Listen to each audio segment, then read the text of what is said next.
John over at Hayes Classics. What I have here is a K2500. It's actually a K25. GMC, Chevys were K20s, GMCs were 25. So where I got this vehicle was from Sean Nelson over at Rusty Duck.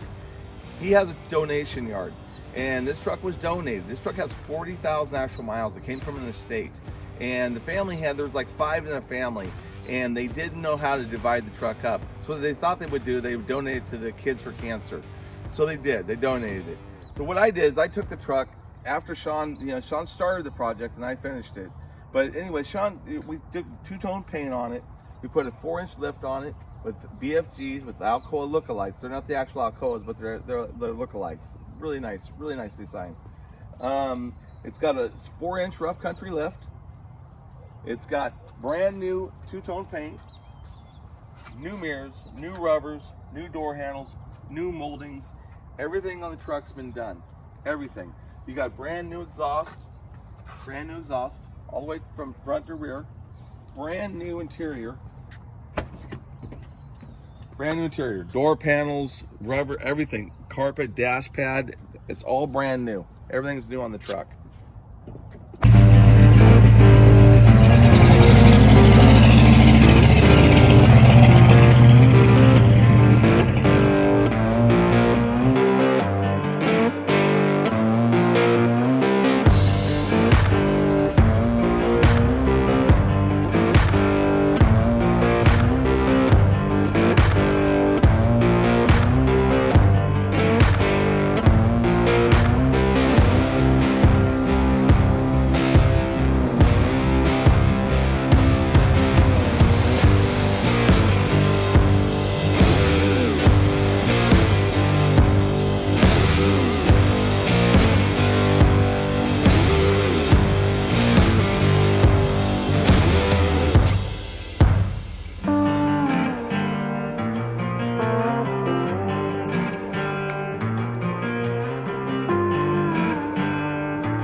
Hey everybody, my name is John. If you ever want to make a deal on any of my cars, my classics, I have over 50 classics for sale. My number is 916-223-4841. Call me anytime. I'll make a deal with you.